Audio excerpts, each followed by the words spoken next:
Welcome to Goobertown Hobbies. My name is Brent. Apparently, 3D printing has gotten awesome, and it's also a lot of fun. So, this is my new 3D printer, and these are some Amazon minis that I printed, and this is my big warrior woman. I got my first 3D printer in the mail a few days ago. ANYCUBIC sent me a Photon.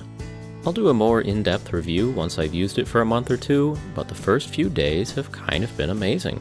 I've been printing almost constantly, and even as a total novice, I'm churning out some really great models. Mostly, I've been printing out warrior women. A few weeks ago, I painted some Amazons from that Artisan Guild Kickstarter. Since then, I've gotten my own printer, I've backed the Kickstarter, and I've been given early access to those sweet STL files. My first impressions of this Photon printer have been good. The learning curve was way easier than I thought it would be, and my very first models came out pretty nice. I was having so much fun. I just love it when a project grabs my attention like this. Between the chemistry, the engineering, the beautiful Amazon sculpts, I just got totally carried away with the learning and the creating, making stuff happen, and making minis. Then an idea popped into my head, and it took root. Having a 3D printer gives me the freedom to print these minis at any scale. So I thought it would be fun to make one of these minis huge. There are so many minis from this Kickstarter that I'm excited to paint. For this video, I narrowed it down to 3 possibilities that I really like. This archer is part of the core set from the Amazon's Kickstarter. This shaman is a stretch goal that's already been unlocked, and this blade master is another stretch goal that's been unlocked. Ultimately, I decided on the archer because her relative dimensions work well with the build volume of the Photon, and I could make her larger than either of the other two.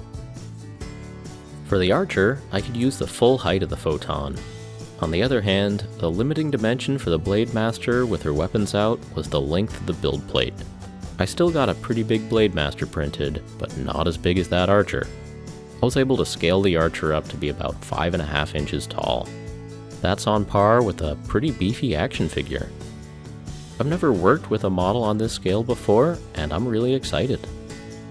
I scaled that archer up as much as I could in the slicer program. Then, for efficiency and for fun, I filled in the extra room on the build plate with normal-sized archers. This print run will give me 4 regular-sized Amazon archers and 1 big one. Figuring out the printer and the software was actually really straightforward. I started with Miniac's excellent video about printing using the Photon S. Then, I took a few recommendations from Danny at 3D Printed Tabletop. I was successfully printing models within an hour. The Photon is one of the most popular resin printers, so there's a big community out there to provide guidance on settings and best practices and all of that stuff. In my case, I used 3D Printed Tabletop's recommendation of Prusa Slicer to get the automatic supports for these sculpts. And here are the other settings that I used. One of the great things about having a YouTube channel is that people can give me feedback on how to improve my hobby. So if anyone has any thoughts about these settings for use with white ANYCUBIC resin, let me know. This print run with the big archer took about 12 hours and consumed about $5 worth of resin. $5 for 5 minis, and one of the minis is huge. I could have saved some resin by printing it hollow, but there's something so satisfying about having it be a big, meaty chunk of resin. Solid. In his video, Scott mentioned that he compulsively checked his prints all night long, and I totally understand that feeling. If you notice my shadow or reflection in this time-lapse shot, yeah, that's me, super excited, stopping by to see how the big archer is coming along. I remember at one point I was watching the print, and I thought to myself, oh no, that knee looks kinda messed up. But then I realized I wasn't looking at a knee, I was looking at an ankle, and this mini was gonna be huge. The printer quietly but diligently built and built and built all night. A high-resolution UV screen photopolymerizes one thin layer at a time, and that primordial resin goo gets forged into your creative vision, layer by layer. By the way, the chemistry of this resin photopolymerization is fascinating, and we're definitely going to talk about it someday. As for chemical safety, don't touch the liquid resin with your bare hands, and don't breathe the fumes more than you need to. We'll go into depth on all this in a future video, but in the meantime, stay safe, friends. And now we have a big archer who successfully printed. I washed the excess resin off with denatured ethanol solvent. Isopropanol is also good for this apparently. The models are still a bit soft when they come out of the printer, and they should be placed in UV light to get them to finish curing. The October sunlight wasn't great for this, so I bought a UV nail polish curing lamp. This works great. After a few minutes, you can really notice the resin harden up. The dimensions of this lamp enclosure are very similar to the dimensions of the photon print area. Very convenient. So here we are, one big Amazon and 4 little ones. Time to start clipping away those supports. This white resin doesn't photograph very well, so at this point it's hard to see how good the prints look. It's so white that it's almost blinding in person, so I'm anxious to get these models cleaned up and painted so that we can actually see how the details look. I have a lot to learn about cleverly designing supports for 3D printed minis and how to clean them up, but they clipped off pretty easily, and I didn't accidentally snap off any important bits of the archers. Once free of the supports, there were some nubs and such at the attachment points. I did what I could with a hobby knife and a sanding stick to minimize those. This mini has support nubs to clean up, but at least it doesn't have mold lines to scrape. Then I decided to put her on a base. The last time I went to my craft store, I bought a bunch of these little wooden plaques in different shapes and sizes. I thought about a couple possibilities, but the circle is a classic choice. I used a drill, a paper clip, and some super glue to pin and stick her to the base. This model is solid and has a nice heft to it, but I think that I was able to secure her to the base pretty well. With the base, she's quite heavy, and she feels more like a statue rather than a mini. Definitely a fun new hobby experience. So like I said, that white resin is just blinding. It's hard to see whether I've sanded down all of the support nubs or not. I decided to hit the model with a brown wash so I could finally see what it really looks like. And yeah, I think this is going to be awesome. This is such a cool sculpt, and even as a beginner, I was able to print her out with great detail. I washed the little archers too. This is Vallejo wash that I'm using, but I'm sure anything would work about as well. The wash over white resin is a pretty neat look. If you were just printing models for a board game or something like that, this would be an easy way to make them look good with very little effort. I threw a coat of black paint on the base just for fun, just to see what that antique-y brown marbled figure would look like with a finished black base. Yeah, it's fun. I'll keep this in mind, but it's not what we're doing today. As I painted the base, I did realize that it'd be nice to have a painting handle. They laughed at me for saving all of my jelly jars, all of my salsa jars, my pickle jars. Well, who's laughing now? Okay, base texture. My first instinct was to get this lady set up for a jungle base or something like that, so I started off with a bit of Vallejo texture paint. Then it was time to get painting for real. I liked how those normal-sized Amazons I painted a few weeks ago turned out, so I got my airbrush out and ready to try something similar. Essentially, I want to get the model primed and the skin looking nice. I base coated with a mixture of light flesh and ebony flesh from the Stynylrez line. I'm going to try a darker skin tone on this lady than the previous Amazons. The skin tone that I'm most comfortable painting is Orc Green, but it'll be good to get some experience on a darker skinned human. So I found that it was easier to see defects on the model when it was primed a solid color. Live and learn. I saw a few nubs and divots and scars from the printing supports. In a few other places, there were defects from not enough supports. The worst was that this lady is actually missing 2 fingers from her right hand, drawing back the bow. The slicing software I downloaded didn't place an automatic support there, and I didn't have enough experience yet to notice and address that. There was also a bit of a ring pattern on some of the smooth surfaces called aliasing. This has the appearance of subtle layer lines or topography lines. I'll figure out how to minimize this effect as I get more experience, but it seems like a moderate coat of paint would cover and hide those pretty well. Finally, that wash I did actually left a few paint bubbles in some creases, and they're still visible. Whoops. So the model isn't perfect, but the imperfections are teaching me a lot, and they add character.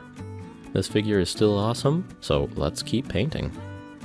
Next up, I highlighted the skin with very thin layers of white ink. On a model this size, I can be a lot more deliberate about where I'm spraying highlight and shadow colors. It actually would be a good experience to try to paint the whole model using an airbrush. Maybe someday, but for now I just want to get that skin looking good, and then we'll move on to a brush. This white is hopefully mimicking reflected sunlight off of tight, luxurious, gleaming skin. Next, I used a darkish brown mixture of inks, transparent burnt sienna and transparent burnt umber. This was the shadow color.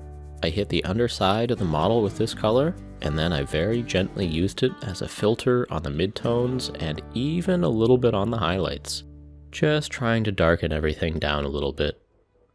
Again, the size of the model gave me much better control of where I was placing colors with the airbrush. This was fun, but also a bit intimidating. It definitely got me to think more carefully about my choices. Oh, sure, the armpit should be shadowed, but what about the feet? The scale change really got me to be more deliberate and thoughtful. I think this exercise of painting a familiar model at a whole different scale is going to help as I gradually become a better artist. Anyway, this looks alright for now, so let's get out the brushes and keep coloring. My first instinct was to go with that excellent Viking Blue that I used for the cloth bits on the normal-sized Amazons. But then I had doubts about how that blue would look on a larger scale model. The large size of the model, along with the dark skin tone, made me think that I should use some darker or more subdued secondary colors, and I decided to go with that instinct. I started putting some dark green onto the cloth. That loincloth has some of the worst chips and divots on the model, from supports that I removed a bit sloppily.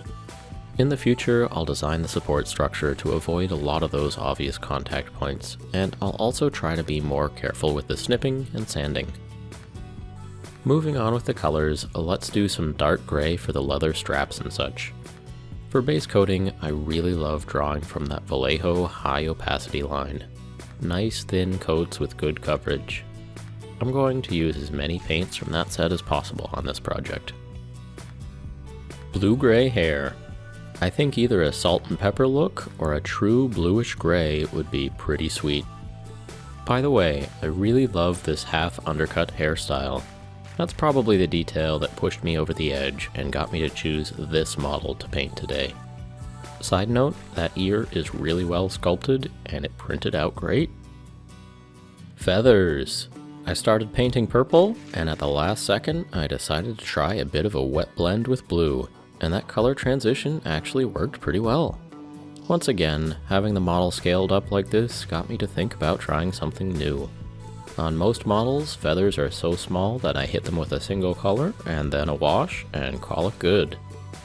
Here, I'm really noticing this detail, I'm interested in it, and I'm experimenting with it. Printing the model this big is getting me to think about painting in new ways, and that's never a bad thing. Maybe the next time I paint a tiny feather, I'll try to give it a bit of a color transition. On to the bow color. Let's talk about browns. So this model has brown skin, is standing on brown earth, wearing leather straps and a quiver, holding a wooden bow and arrow. She also seems to collect bones. Having enough shades of brown is a bit of a trick. I used Army Painter for brown for the wood.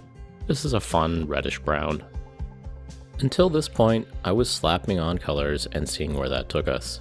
Once the bow color was on though, I could start to see a couple of very different futures for this model. The sheer size of this lady could put her in the realm of toys and action figures. She's also an appropriate size to be a weird knick-knack on a hearth or a bookshelf. So on the action figure side of things, that bow design in that shade of fun red-brown really makes me think of a Warcraft 3 action figure that you would find in GameStop 15 years ago. Or maybe some other video game action figure from a nerd store in a slowly dying shopping mall, right next to the closed Sears entrance. You know what I'm talking about. But yeah, the bow is looking quirky and fun. The rest of the model is a little more subdued. Not an action figure, but a weird shelf ornament type of thing. Something that could lurk in Grandpa's office or den or shop for years, being part of the flavor of the place while never really drawing attention. Maybe little Billy would stare at it once in a while, but no one really knows what the story behind it is. When Grandpa passes away or gets shuffled off to the home, that's when the family starts to say, "What is this anyway? Did Grandpappy Brent get that on a trip back in the 30s? It's kinda heavy. What's this even made out of? Is this artwork? South American maybe? Was it a gift? Does anyone else in the family even like this? Is this a family heirloom or is it a piece of junk? Should we get this appraised? Did this come with the house? It seems like this has been on the shelf forever. Well, can we get rid of it? I don't want it, you take it. I told you I don't want it. What is this?" Yeah, you know what I'm talking about. And yeah, that's the route we're going down. The heft of the resin, the look of that rough wooden base, the little imperfections, the subdued paint scheme. This thing is gonna lurk on a bookshelf for decades.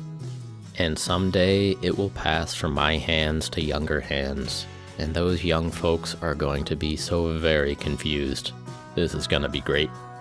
Okay, so I've made the choice between action figure style and shelf ornament.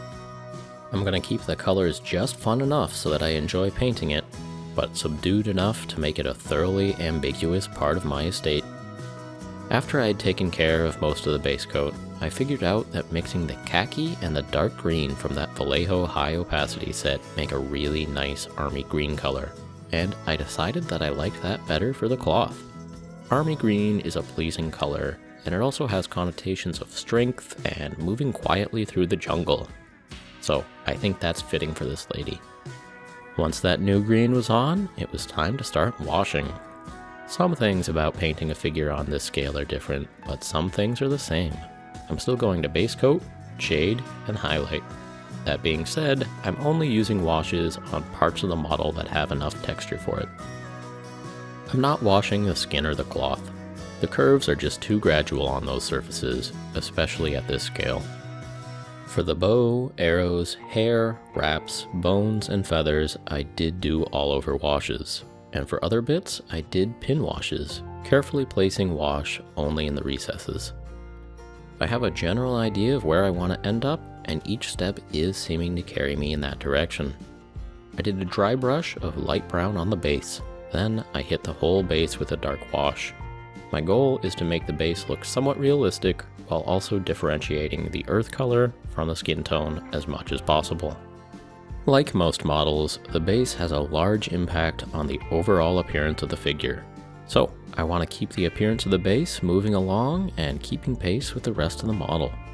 I used black paint on the rim of the base to really see how things were shaping up. Not bad. Time to do some highlights.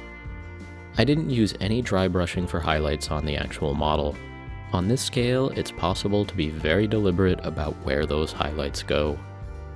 I drew in some light gray highlights on most, but not all, of the molded strands of hair. Then, I came in with a second round of hair highlights with this very light blue-gray. I really like this look. The hair is awesome, and this lady is cool. That light blue-gray highlight color is from Army Painter, and it's called Gorgon Hide. It's been one of my go-tos for highlighting gray for a while now. Today, I finally looked up what a Gorgon is. Actually, it's pretty relevant to this Kickstarter. Apparently, Gorgon refers to Medusa and her sisters. Well, there are definitely snake ladies in this Kickstarter set. Amazons, warrior women, snake ladies, a few snake dudes, gladiator ladies, ladies riding panthers, ladies riding raptors, Incan warrior women, some bears, a troll, a bunch of scatter terrain. Lots of cool stuff. I mentioned in my previous Amazons video, but these models were designed by Francesca at Artisan Guild.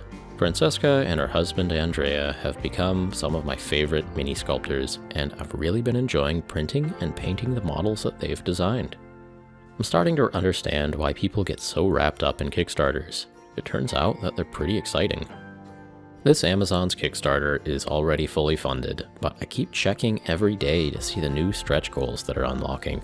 More and more minis keep getting added to the set, and there are a lot of really fantastic characters in there now. Yeah, I can see how someone might get addicted to Kickstarters. On the day I'm recording this, there are just a few days left in that campaign. If you do happen to watch this before Halloween 2019, you should click the link in the video description for the fun of it. I'll link the Evergreen Artisan Guild page too. Go ahead, it can't hurt to look. And if you think you're safe because you don't own a 3D printer, well, I've put a link to the ANYCUBIC Photon in the description as well, just in case you're curious. I'll also link to some good resources on getting started with 3D printing. Miniac and Squidmar both had good first experience 3D printing videos recently. Beyond those, 3D Printed Tabletop and 3D Printing Pro are some seasoned hands that have been a lot of help as I've really started digging in on 3D printing. Full disclosure, I'm not being paid by Artisan Guild or ANYCUBIC, but Andrea did share these STL files with me early, and ANYCUBIC did send that Photon printer to me free of charge for review purposes. I'll be giving it a more thorough review once I've spent more time working with it, but my first impressions have been quite good. Those links in the description are unique to Goobertown hobbies, so if you click them, the relevant parties do get to see that the traffic is coming from this channel. Anyway, I would have made this video regardless. I'm loving this giant Amazon Archer, but I did hustle a bit to try to get this video out before the Kickstarter closed. I'm hoping that a squidge more publicity might get one more set of stretch goals to unlock. That would be awesome for the creators, awesome for the backers, and awesome for me. There are some models in those stretch goals I really want. Amazon Cavalry? Come on, that's awesome. If there's a Kickstarter that you like, this one or anything else, use your social media to give it just a bit more juice. Hit that next milestone. Yes, we can. Yes, we can. Okay, where are we? I've done a bunch of highlighting on really everything other than the skin, and now I'm using a black wash to do a bit of black lining between some of the color blocks. Once again, this is something that's possible on small minis, but it's so much easier to attempt on a figure that is this large. Right along those lines, it is time to work on the eyes. I'm starting with a very light gray for the sclera. These eyes are definitely big enough to draw on colored irises, and now I find myself racked with indecision. I seriously took out like 10 different possible eye colors from my paint collection. And then I sat there at my desk and stared at the model. I really couldn't decide. And since that was the case, I knew what I had to do. They laughed at me for using Microsoft PowerPoint to plan paint schemes, but who's laughing now?